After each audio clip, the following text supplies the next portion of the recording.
González Quintana, María Carmen. Perdón.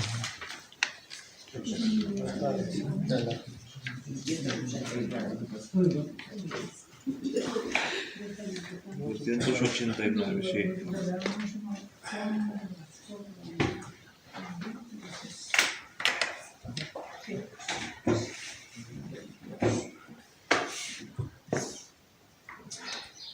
Muchas gracias. Para Chile.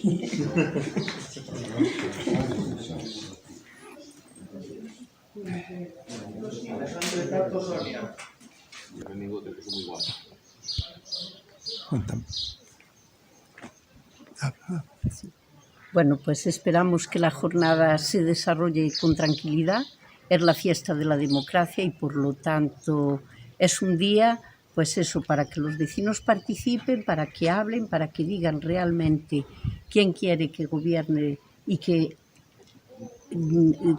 gestione el ayuntamiento los próximos 4 años, y de eso se trata. Jornada tranquila, en un día precioso y a celebrar la fiesta de la democracia.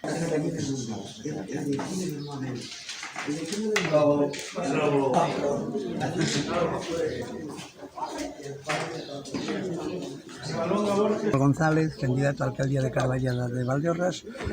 Espero que isto nos salga ben, que imos luchado moito, levo un gran equipo, a pesar de todos os, eu que sei como dicir, todos os problemas que nos están impedindo mesmo no día de hoxe ilegales, pero hemos luchado e esperemos que teñamos suerte. Moitas gracias.